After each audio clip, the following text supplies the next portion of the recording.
ओम शांति। आज 20 अगस्त 2022 को हम बाबा के अनमोल मधुर महावाक्य सुनेंगे।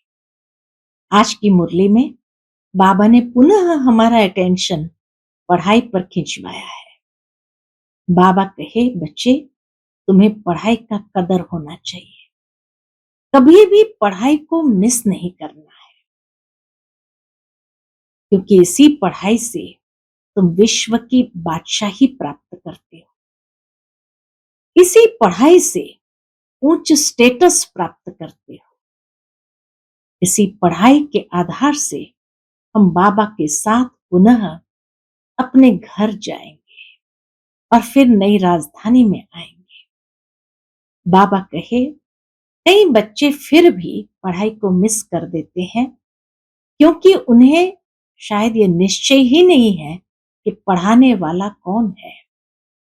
पढ़ाने वाला स्वयं परम पिता परमात्मा है, जो हमें पढ़ाई पढ़ा करके कितना ऊंच बनाते हैं। अगर पढ़ाने वाला ध्यान में हो तो पढ़ाई कभी मिस नहीं होती। बाप के फरमान को या बाप की आज्ञा को कभी अवज्ञा के रूप में नहीं करेंगे। तो इसीलिए आज बाबा कहे, बच्चे, तुम्हें बाप पर निश्चय है, अर्थात बाबा के हर फरमान पर भी निश्चय है। तो सुनते हैं बाबा के मधुर महावाक्य। ओम शांति। मीठे बच्चे, इस रूहानी पढ़ाई को कभी मिस नहीं करना। इस पढ़ाई से ही तुम्हें विश्व की बादशाही मिलेगी। प्रश्न है आज की मुरली से, कौन सा निश्चय पक्का हो तो पढ़ाई कभी भी मिस न करें।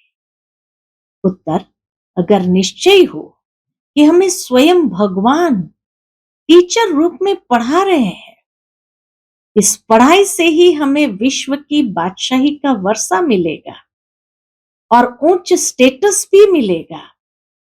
बाप हमें साथ भी ले जाएंगे, तो पढ़ाई कभी मिस न करें। निश्चय न होने कारण पढ़ाई पर ध्यान नहीं रहता, मिस कर देते हैं। आज की मुरली से पहले गीत बजा है, हमारे तीरथ न्यारे हैं। ओम शांति। मीठे मीठे बच्चे, पास्ट के सत्संग और अभी के सत्संग के अनुभवी है। पास्ट यानी इस सत्संग में आने के पहले बुद्धि में क्या रहता था और अब बुद्धि में क्या रहता है, यह रात दिन का फर्क देखने में आता होगा। रियलाइजेशन बाबा दे रहे हैं कि अपनी ही पास्ट लाइफ को देखो, उस समय बुद्धि में क्या चलता था और अभी बुद्धि में क्या रहता है। उस सत्संगों में तो सिर्फ सुनते ही रहते हैं, कोई आश दिल में नहीं रहती। बस सत्संग में जाकर दो वचन शास्त्रों का सुनना होता है। यहां तुम बच्चे बैठे हो, बुद्धि में है कि हम आत्माएं बाप दादा के सामने बैठी है और उनसे हम स्वर्ग का वर्षा लेने के लिए ज्ञान और योग सीख रहे हैं। जैसे स्कूल में स्टूडेंट समझते हैं कि हम बैरिस्टर व इंजीनियर बनेंगे, कोई न कोई इम्तिहान पास कर यह पद पाएंगे, यह ख्याल आत्मा को आता है।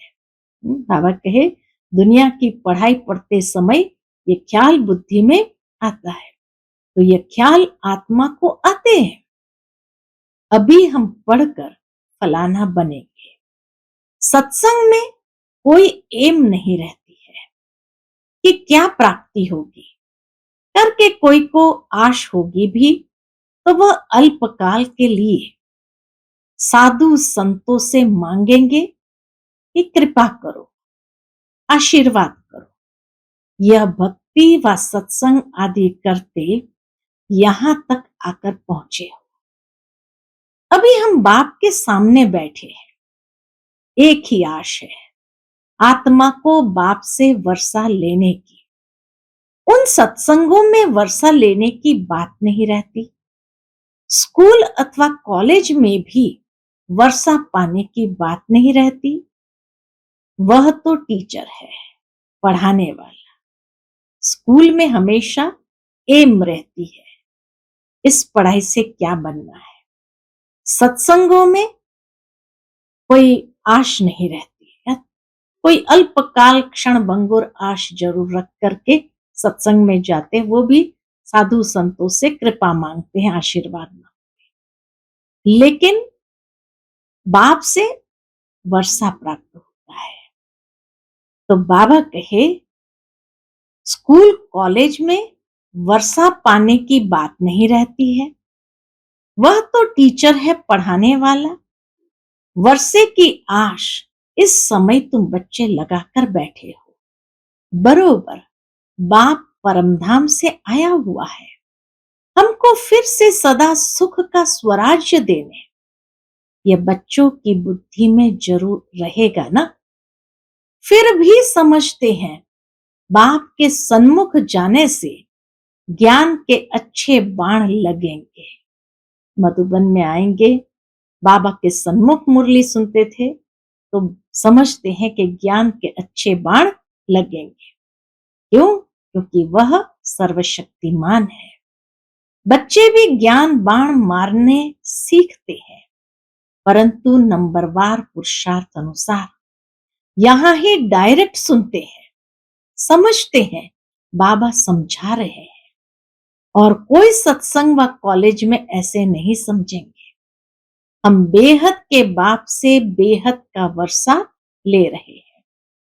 हम इस सृष्टि चक्र को जान गए हैं। उन सत्संगों में तो जन्म जन्मांतर जाते ही रहते हैं। यहाँ तो एक बार की बात है, सिर्फ कल्प के संगम युग की बात है। भक्ति मार्ग में जो कुछ करते वह अब पूरा होता है, उनमें कोई सार नहीं है। तो भी अल्पकाल के लिए मनुष्य कितना माथा मारते हैं। तुम बच्चों की बुद्धि में रहता है, हमको बाबा पढ़ा रहे हैं। बाबा ही बुद्धि में याद आएगा, बाबा ही बुद्धि में याद आएगा और अपनी गंवाई हुई राजधानी याद आएगी। अभी हम जितना पुरुषार्थ करेंगे, बाबा को याद करेंगे और ज्ञान की धारणा में रहेंगे, औरों को भी ज्ञान की धारणा कराएंगे, उतना उच्च पद पाएंगे। यह तो हर एक की बुद्धि में है ना। बाप इस प्रजापिता ब्रह्मा द्वारा समझा रहे हैं, इनको दादा ही कहेंगे। शिव बाबा इनमें प्रवेश होकर हमको पढ़ा रहे हैं। तुम जानते हो पहले यह बातें हमारी बुद्धि में नहीं थी। हम भी बहुत सत्संग आदि करते थे, परंतु यह ख्याल में भी नहीं था कि परम पिता परमात्मा ब्रह्मा द्वारा आकर कब पढ़ाते हैं। अभी बाप को और समय को जान गए हो। बाबा कहे अभी तुम बाप को और समय को जान गए हो। नई दुनिया स्वर्ग का स्वराज्य फिर से याद आता है, अंदर में खुशी रहती है। बेहद का बाप जिसको भगवान कहते हैं, वह हमको पढ़ा रहे हैं। बाबा पतित पावन तो है ही, फिर टीचर के रूप में बैठ हमको पढ़ाते हैं। इस दुनिया में कोई भी इस ख्यालात में नहीं बैठे होंगे सिवाय तुम बच्चों के। तुम बेहद बाप की याद में बैठे हो, अंदर में समझ है। हम आत्माएं 84 जन्मों का पाठ पूरा कर वापस जाती है।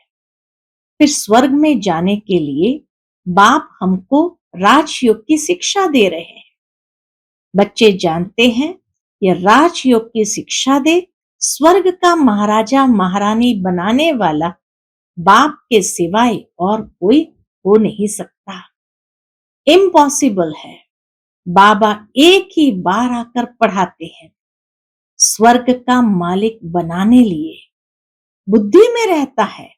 हम बच्चे बाप द्वारा बेहद सृष्टि का स्वराज्य लेने लिए पढ़ाई पढ़ रहे हैं। एम ऑब्जेक्ट की ताकत से ही पढ़ते हैं। अभी तुम मीठे मीठे बच्चों की बुद्धि में है, हम कहाँ बैठे हैं। मनुष्य के ख्यालात तो कहाँ न कहाँ चलते ही रहते हैं। पढ़ाई के समय पढ़ने के, खेलने के समय खेलने के। तुम जानते हो हम बेहद बाप के सन्मुख बैठे हैं। आगे नहीं जानते थे। कोई भी मनुष्य मात्र नहीं जानते हैं कि भगवान आकर राजयोग सिखलाते हैं। अभी तुम बच्चों ने समझा है। जन्म जन्मांतर हम भक्ति करते आए हैं। ये ज्ञान बाप के सिवाय कोई दे न सके। जब तक बाप न आए, विश्व के मालिक पने का वर्षा मिले कैसे। न किसकी बुद्धि में यह आता है। हम भगवान के बच्चे हैं, वह स्वर्ग का रचयिता है, फिर हम स्वर्ग में क्यों नहीं हैं? दुनिया में किसी मनुष्य की बुद्धि में ये ख्याल नहीं आता है। नरक में दुखी क्यों है? हे भगवान, हे पतित पावन कहते हैं, परंतु ये बुद्धि में नहीं आता कि हम दुखी क्यों हैं। बाप बच्चों को दुख देते हैं क्या? बाप सृष्टि रचते हैं बच्चों के लिए, क्या दुख के लिए? यह तो हो नहीं सकता। अभी तुम बच्चे श्रीमत पर चलने वाले हो। भल कहां भी दफ्तर व धंधे आदि में बैठे हो, परंतु बुद्धि में तो यह है ना कि हमको पढ़ाने वाला भगवान बाप है।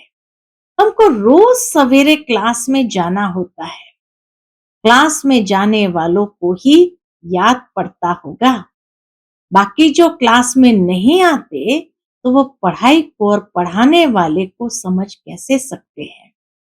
ये नई बातें हैं जिसको तुम ही जानते हो।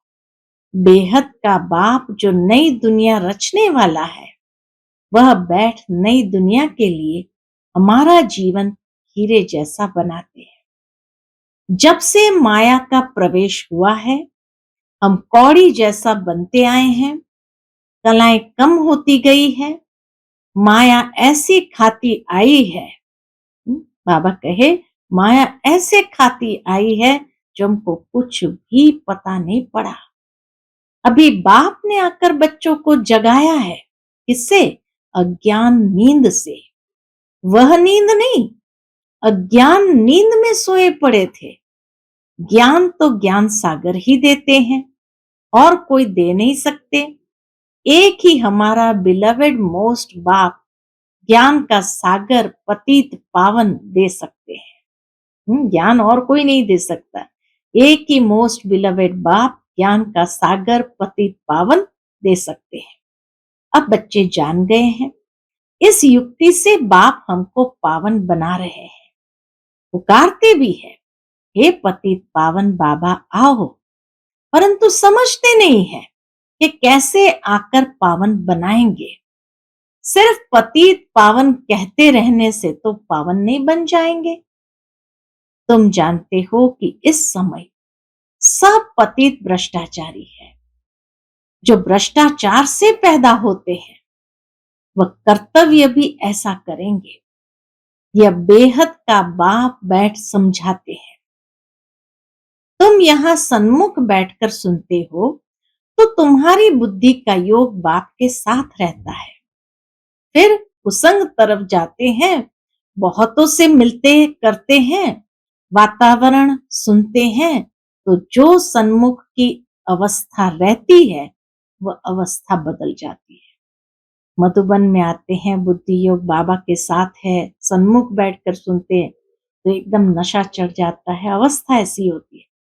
फिर जैसे यहाँ से गए तो बाहर जाएंगे, कुसंग तरफ जाते हैं, बहुतों से मिलते रहते हैं, वातावरण सुनते हैं, तो जो सन्मुख की अवस्था रहती है, वह अवस्था बदल जाती है। यहाँ तो सन्मुख बैठे हैं, स्वयं ज्ञान का सागर परमपिता परमात्मा बैठ ज्ञान का बाण मारते हैं। इसलिए मधुबन की महिमा है। गाते भी है ना, मधुबन में मुरली बाजे। मुरली तो बहुत स्थानों पर बजती है, परंतु यहाँ सन्मुख बैठकर समझाते हैं और बच्चों को सावधानी भी देते हैं। बच्चे, खबरदार रहना, कोई उल्टा सुल्टा संग नहीं करना। लोग तुमको उल्टी बातें सुनाकर डराएं, इस पढ़ाई से ही छुड़ा देंगे। संग तारे कुसंग बोरे, यहाँ है सत बाप का संग। तुम प्रतिज्ञा भी करते हो कि हम एक से ही सुनेंगे, एक का ही फरमान मानेंगे। तुम सबका बाप, टीचर, सतगुरु वो एक ही है। वहां तो वह गुरु लोग सिर्फ शास्त्र ही सुनाते रहते हैं, नई बात कोई नहीं। न बाप का परिचय ही दे सकते, न ज्ञान की बातें ही जानते। सब नेति नेति कहते आए, हम रचता और रचना को नहीं जानते। जब बाप आते हैं तब ही समझाते हैं। उन कलयुगी गुरुओं में भी नंबरवार है, कोई के तो लाखों फॉलोवर्स है। तुम समझते हो हमारा सतगुरु तो एक ही है, मरने आदि की तो बात ही नहीं। ये शरीर तो शिव बाबा का है नहीं, वह तो अशरीरी अमर है। हमारी आत्मा को भी अमर कथा सुनाए, अमर बना रहे हैं। अमरपुरी में ले जाते हैं, फिर सुखधाम में भेज देते हैं। निर्वाण धाम है ही अमरपुरी। अभी तुम्हारी बुद्धि में रहता है हम आत्माएं शरीर छोड़कर जाएगी बाप के पास। फिर जिसने जितना पुरुषार्थ किया होगा उस अनुसार पद पाएंगे। क्लास ट्रांसफर होता है। हमारी पढ़ाई का पद इस मृत्यु लोक में नहीं मिलता है। हमारी पढ़ाई का पद इस मृत्यु लोक में नहीं मिलता है। ये मृत्यु लोक फिर अमर लोक बन जाएगा।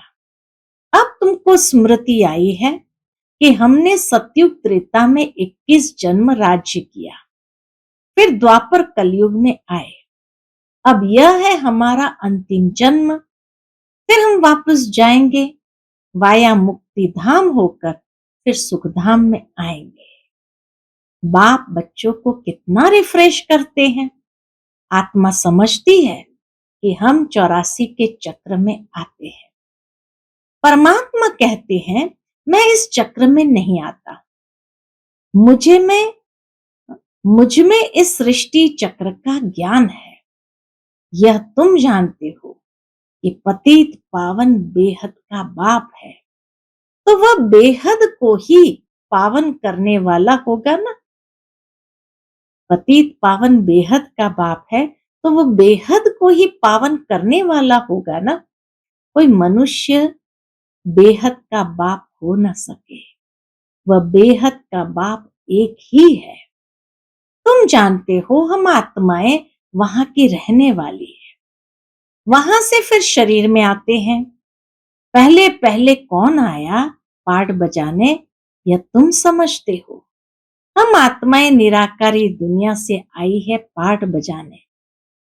इस समय तुम बच्चों को नॉलेज मिली है कैसे नंबरवार हर एक धर्म वाले अपने पाठ अनुसार आते हैं। इसको अविनाशी ड्रामा कहा जाता है। ये किसकी बुद्धि में नहीं है। हम बेहद ड्रामा के एक्टर हैं। न बेहद की हिस्ट्री ज्योग्राफी को, न अपने जन्म को ही जानते हैं।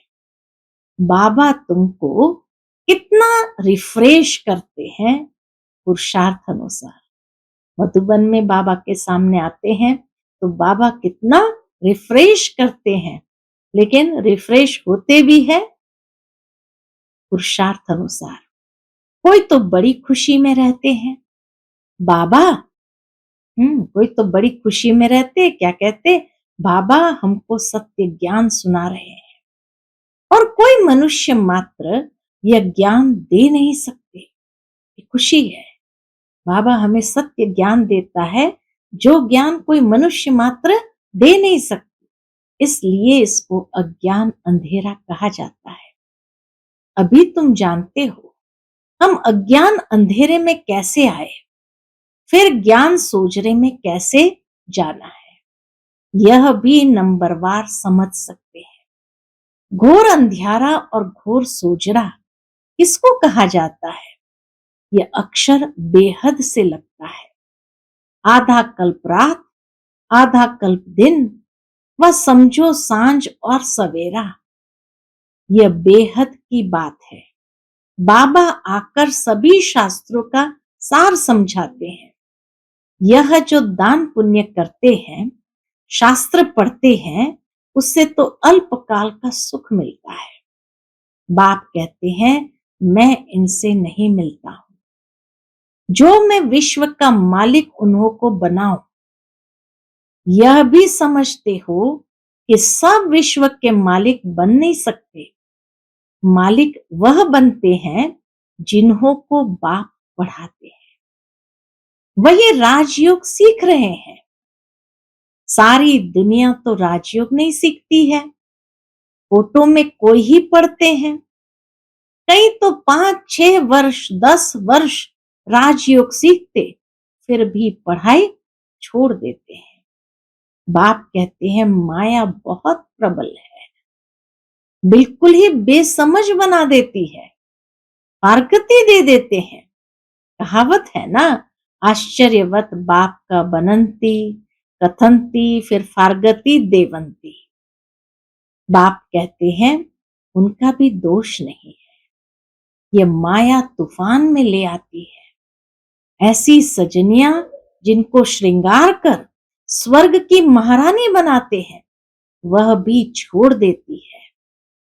फिर भी बाप कहते हैं जिनसे सगाई की उनको याद करना है। याद कोई फट से ठहरेगी नहीं। आधा कल्प नाम रूप में फंसते आए हो, अब अपने को आत्मा समझ बाप को याद करो। बड़ा मुश्किल है। सतयुग में तुम आत्म अभिमानी बनते हो, परंतु परमात्मा को नहीं जानते हो। परमात्मा को सिर्फ एक ही बार जानना होता है। यहां तुम देह अभिमानी आधा कल्प बन जाते हो। यह भी नहीं समझते हो आत्माओं को ये शरीर छोड़ दूसरा शरीर ले पाठ बजाना है, फिर रोने की दरकार नहीं। जब बाप द्वारा सुखधाम का वर्षा मिल रहा है तो क्यों न पूरा अटेंशन दे। जब बाप द्वारा पूरा सुखधाम का वर्षा मिल रहा है तो क्यों न अटेंशन दे। अच्छा, मीठे मीठे सिकिलधे बच्चों प्रति माता पिता बाप दादा का याद प्यार और गुड मॉर्निंग। रूहानी बाप की रूहानी बच्चों को नमस्ते। हम सब रूहानी बच्चों की रूहानी माता पिता बाप दादा को याद प्यार, गुड मॉर्निंग और नमस्ते नमस्ते। शुक्रिया बाबा, शुक्रिया। आज की मुरली से धारणा के लिए मुख्य सार है। पहली पॉइंट, एक बाप के ही फरमान पर चलना है, बाप से ही सुनना है। मनुष्य की उल्टी बातें सुन करके प्रभाव में नहीं आना है, उल्टा संग नहीं करना है। दूसरी पॉइंट, पढ़ाई और पढ़ाने वाले को सदा याद रखना है। सवेरे सवेरे क्लास में जरूर आना है। आज का बाप दादा का मधुर वरदान हम बच्चों के प्रति है, साधनों को सहारा बनाने के बजाय निमित्त मात्र कार्य में लगाने वाले सदा साक्षी दृष्टा भव। साधनों को सहारा बनाने के बजाय निमित्त मात्र कार्य में लगाने वाले सदा साक्षी दृष्टा भव। कई बच्चे चलते चलते बीज को छोड़ टाल टालियों में आकर्षित हो जाते हैं। कोई आत्मा को आधार बना लेते और कोई साधनों को। कोई बीज का रूप रंग शोभनीक नहीं होता। बाबा कहे कोई आत्माओं को आधार बना लेते, कोई साधनों को। क्यों? क्योंकि बीज का रूप रंग शोभनीक नहीं होता और टाल टालियों का रूप रंग बड़ा शोभनीक होता है। माया बुद्धि को ऐसा परिवर्तन कर देती है जो झूठा सहारा ही सच्चा अनुभव होता है। इसलिए अब साकार स्वरूप में बाप के साथ का और साक्षी दृष्टा स्थिति का अनुभव बढ़ाओ। साधनों को सहारा नहीं बनाओ, उन्हें निमित्त मात्र कार्य में लगाओ। आज का स्लोगन है, रूहानी शान में रहो तो अभिमान की फीलिंग नहीं आएगी। रूहानी शान में रहो तो अभिमान की फीलिंग नहीं आएगी। अच्छा, ओम शांति।